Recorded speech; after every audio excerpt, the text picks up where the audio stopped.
Lévi. Le docteur Stan est venu accompagner de son épouse à cette réunion.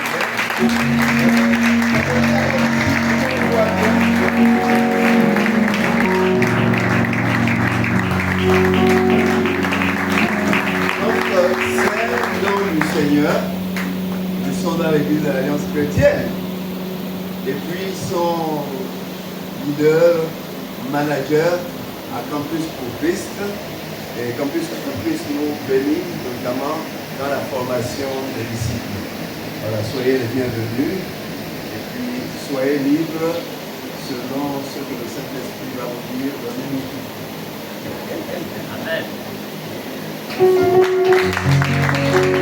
Dans l'église Alliance chrétienne et missionnaire du Gabon, nous voulons vous souhaiter la bienvenue au culte d'adoration. Nous sommes dans l'église locale de la Palisse 2.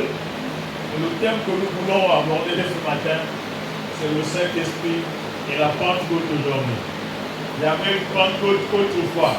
Alors si nous célébrons également la Pentecôte aujourd'hui, le maître d'œuvre, ça va être toujours le Saint-Esprit.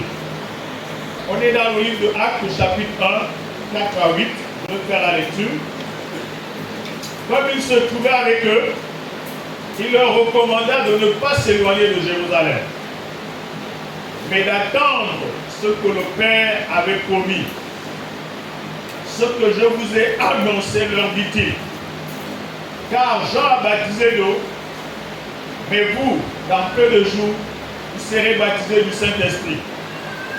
Alors les apôtres réunis lui demandèrent, Seigneur, est-ce en ce temps que tu rétabliras le royaume d'Israël? Il leur répondit, ce n'est pas à vous de connaître les temps ou les moments que le Père a fixés de sa propre autorité.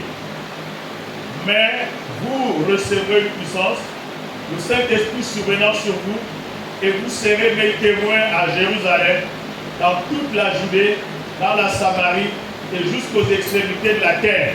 Alors, nous sommes dans le livre de Luc. Il a écrit 2 livres. Le premier, c'est celui qui porte son nom, l'évangile de Luc. Et le deuxième, c'est le livre des Actes des Apôtres.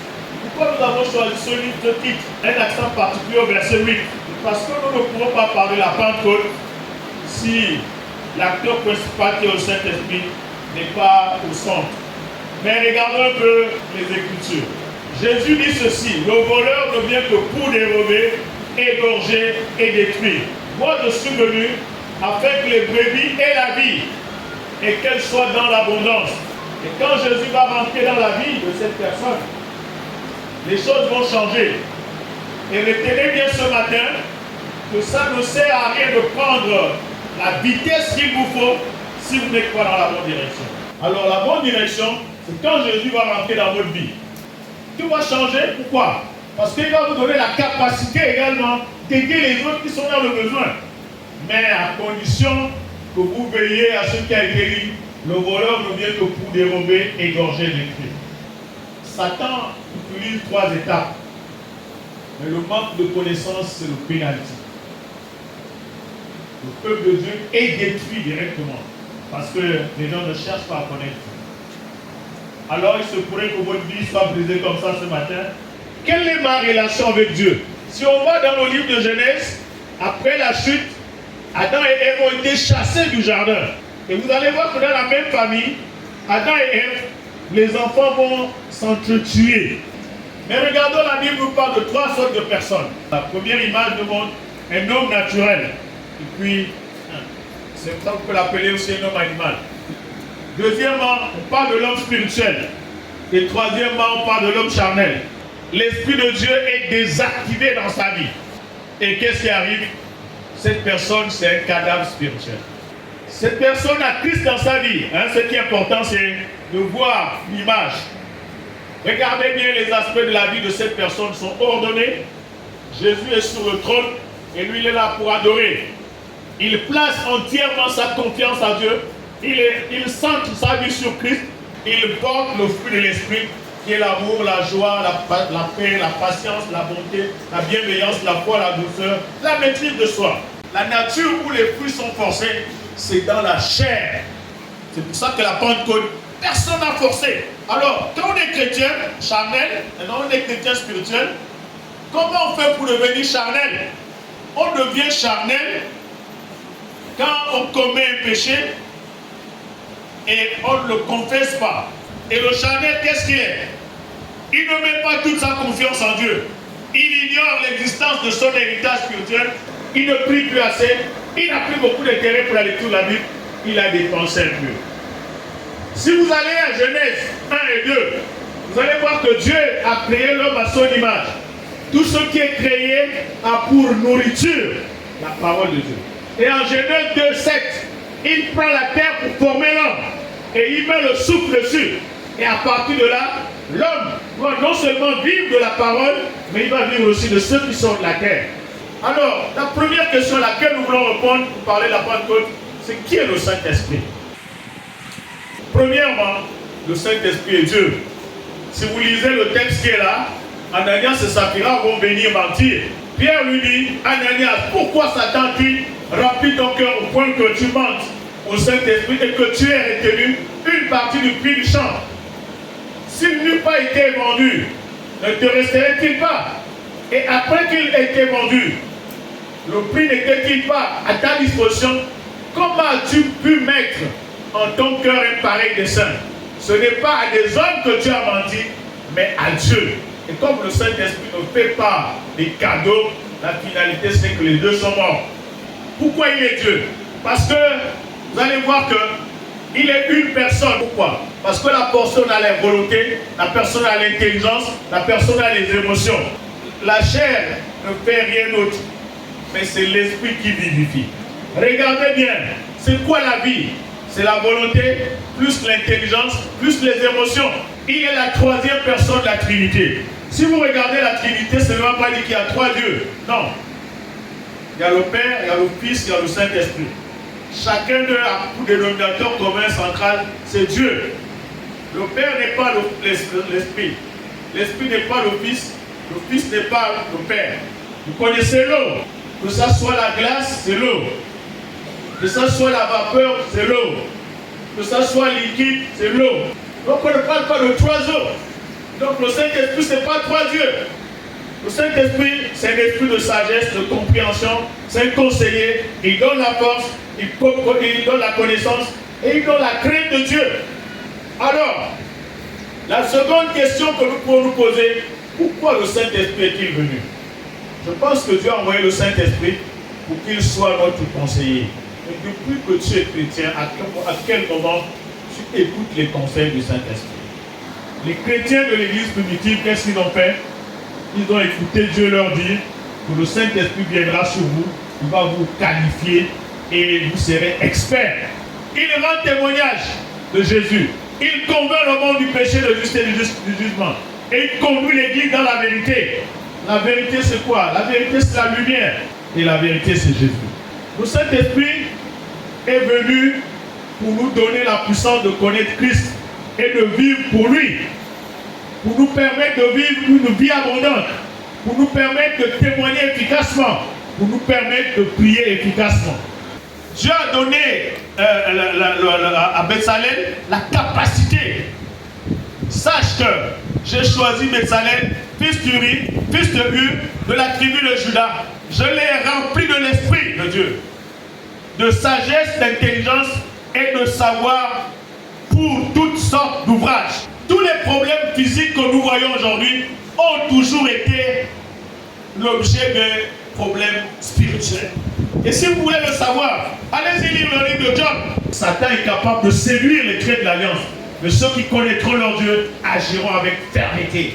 Et la dernière question à laquelle nous voulons répondre, que signifie être rempli du Saint-Esprit? Si vous regardez l'Ancien Testament, le Saint-Esprit était avec Dieu là où il était. Au lieu d'habiter seulement vers lui, il a demandé que le Saint-Esprit habiterait désormais dans la vie de chaque chrétien.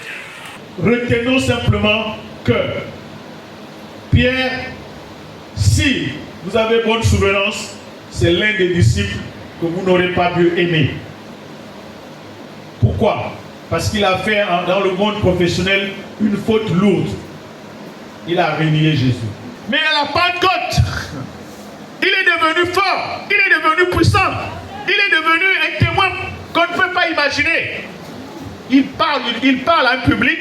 Il rassure aux gens que le Jésus que vous avez tué là, c'est vraiment le sauveur de l'humanité. Et vous avez le droit. En fait, vous avez la possibilité soit de reconnaître que vous avez fait l'erreur pour vous repentir, ou vous restez dans cet état. Les gens ont dit oui, on a compris. On a tué un juste. Parce que même on nous disait qu'il n'y avait pas de preuve. Mais nous avons dit, il faut le tuer. Certainement, cet homme était Dieu. Ils ont accepté Jésus. Et on nous dit 3000 personnes sont venus pour dire, nous voulons donner notre vie à Jésus.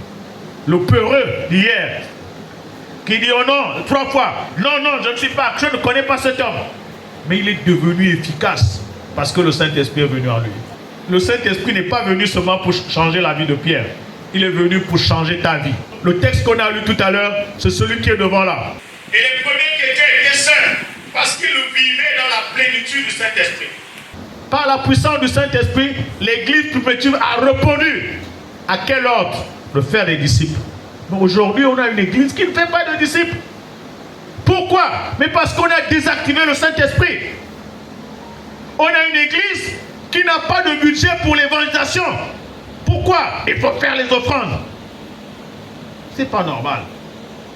Je pense que s'il y a des administrateurs de Total ou bien Sogara, je ne pense pas que pour payer la production, on demande aux ouvriers de cotiser. Non. Sinon, on va fermer boutique. Personne ne restera pas dans cette entreprise. C'est déjà planifié. Ça fait partie des priorités, des dépenses de cette entreprise. Mais nous, ce qui est prioritaire, on dit qu'il faut chercher, cotiser. C'est pas normal. Et là encore, c'est parce qu'on ne comprend pas qu'est-ce que le Saint-Esprit est capable de nous dire de faire. Si on comprenait, on ferait les choses mieux. Alors, non seulement ils ont compris cela, mais ils ont aussi compris que leur Père étant parfait, ils doivent mener des vies parfaites. Quel est le problème de l'homme actuel, ou du chrétien actuel? Le chrétien veut vivre selon la chair. Mais la vie de la Pentecôte, c'est crucifier la chair. Voilà la vie de la chair. Dans la vie de la chair, qu'est-ce qu'on a? On a 15 descriptions des œuvres de la chair. Les péchés sexuels, l'immoralité sexuelle, l'impureté, la dissolution, les péchés religieux, l'idolâtrie, la sorcellerie. Beaucoup de gens sont sorciers même à l'église. Les péchés sociaux, l'inimitié, les querelles, la jalousie, les animosités, les disputes, les divisions, les sectes et l'envie. Mais également les péchés de l'appétit. Les gens préfèrent être ivres de vin. Les gens préfèrent être des excès de table. Et quand j'étais au Mali, les Maliens, ils sont un peu sages. Ils me disent non, ici il n'y a pas d'excès de table. Parce que nous on mange à terre. Donc, si on a dit à table, on est à terre. Donc c'est pas nous. Ils disent non, ils ne mangent pas à table. Non, ils ne sont pas concernés. Mais c'est à terre. Mais j'ai dit non, vous êtes concernés. Parce qu'il est question de ce qu'on mange. Parce que la Bible dit, ils vont dire, on a prié pour les malades, on a fait ceci. Jésus dit, je ne vous ai jamais connu. Donc, arrêtons aujourd'hui de vivre selon la chair. Et comme je le disais tout à l'heure, le fruit de l'esprit, ce n'est pas quelqu'un qui l'active. C'est Dieu qui l'active. Et quand tu vis simplement dans la sanctification, ça fait partie de tes bonus. Alors, qu'est-ce qui arrive quand on vit selon l'esprit? Il y a 9 tranches. Premièrement, les aspects liés à Dieu. Il y a l'amour, la joie et la paix. Tant que vous n'avez pas l'amour, tant que vous n'avez pas la joie, tant que vous n'avez pas la paix, vous n'êtes pas en connexion avec Dieu. Les aspects liés à l'homme. Il y a la patience, la bonté, la bénignité. Les aspects liés au caractère. Il faut demeurer fidèle. Il faut la douceur, il faut la tempérance. Alors, voilà ce qui a caractérisé les disciples. Nous devons marcher obligatoirement par l'esprit. Marcher par l'esprit, ça veut dire une marche avec une action nécessitant un effort. Et l'autre élément, c'est être conduit par l'esprit. Et qu'est-ce que Dieu attend de nous? De la Pentecôte. C'est la transformation réelle. Vous vous mettez à l'usine de Dieu pour qu'il vous donne la forme qu'il faut et vous devenez comme la dernière image que je n'ai jamais compris et quelques personnes ne peuvent comprendre. Comment voulez-vous? On parle d'un œuf, il y a une éclosion, ça devient chenille. et la même chenille va devenir papillon. Mais l'inverse n'est pas possible. Le papillon ne deviendra jamais chenille. Mais les chrétiens sont avec Dieu à un moment, après ils redeviennent chenilles. Nous devons cultiver notre intimité avec Dieu, non négociable, en faisant 3 actions. Prière, étudier la parole et obéir à ce que Dieu vous demande de faire. En ce moment, vous deviendrez les vrais disciples. Et c'est pour ça que le livre des Actes des Apôtres, c'est le livre des disciples de Christ. En conclusion, qu'est-ce que ça va être la Pentecôte? La Pentecôte, c'est Dieu qui a décidé de quitter là où il est, sous la personne du Saint-Esprit, pour venir habiter parmi les chrétiens et habiliter les chrétiens à faire des choses qu'ils ne peuvent pas faire sans le Saint-Esprit. Jésus est venu guérir les malades. Il ne les a pas guéris forcément de la même manière. Il les a guéris parce que chaque matin il allait vers le Père. Il dit l'aveugle là, quand tu vas le guérir, tu lui demandes que veux-tu que je te fasse. Si tu lui la guéris, tu dis que tes yeux sont ouverts. Mais l'aveugle là, quand il va venir, tu lui mets un peu de salive et puis tu lui vas te laver la barbe. Il n'a pas donné une formule qui est unique. Mais comme il était en connexion avec son Père, il savait ce qu'il fallait faire spécifiquement avec chaque personne. Mais nous, on a des personnes qui font tout le monde, on n'a pas la même chose. Dieu n'est pas limité à Non, c'est quoi être rempli du Saint-Esprit? Les chrétiens étaient dirigés, les chrétiens étaient contrôlés, les chrétiens étaient rendus puissants par le Saint-Esprit. Et si un chrétien vit cela au quotidien, vous allez voir que c'est la personne qui aura des victoires dans tout cette vie. Avoir la victoire, ça veut dire, même par rapport aux obstacles, vous en sortirez. Amen. Et c'est ce que les Actes des Apôtres ont fait. Ils ont connu des moments difficiles. On leur a interdit de parler de Jésus. Et si vous regardez Acte 5, à partir du verset 28, les gens viennent s'étonner pour dire, est-ce que n'est-ce pas vous a interdit expressement de ne pas parler de cet homme? Regardez, vous avez rempli la ville avec l'enseignement de cet homme. Mais pourquoi? Parce qu'ils disent, on ne peut pas étouffer le Saint-Esprit qui agit en nous. Comment on étouffe le Saint-Esprit? En gardant les péchés. Vous ne pouvez pas avoir le Saint-Esprit en vous et ne pas avoir un truc de famille. C'est avec beaucoup de larmes que je vais vous dire ce que je veux vous dire. Je ne peux pas voir des gens travailler à Total sans qu'il y ait une cellule de prière à Total. Comment vous êtes égoïste quand vous regardez Jérémie 29, à partir du verset 5 au verset 7, les gens sont en déportation. Dieu leur dit, pendant que vous êtes là-bas, expérimentez la vie. Il dit, priez pour le bien de la ville dans laquelle je vous ai envoyé en captivité. Parce que votre bonheur dépend du sien. Quand on devient enfant de Dieu, même vous, qui doit là, écouter. Deuxième loi, il faut lire la Bible. Troisième loi, il faut étudier la Bible. Quatrième loi, il faut mémoriser la Bible. Et cinquième loi, il faut méditer la Bible. Regardez le danger à ma gauche. Celui qui ne lit pas est condamné à croire les autres. La connaissance sans l'application, c'est l'information. La connaissance plus l'application amène à la transformation. Il importe peu au diable que vous alliez à l'église ou que vous lisiez votre Bible. Aussi longtemps que vous ne l'appliquez pas à votre vie, il est content. Alors nous allons prier ensemble maintenant.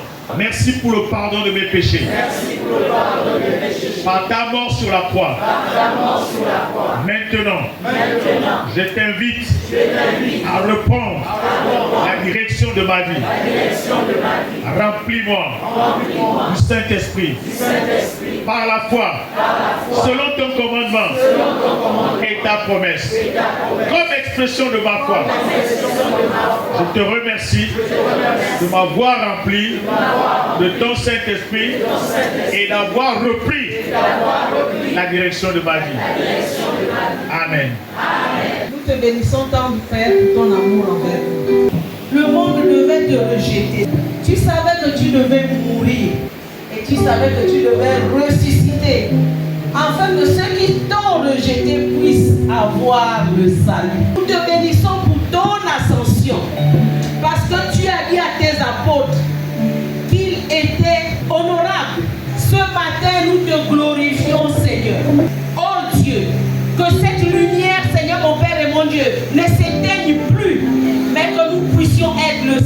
la lumière de la terre.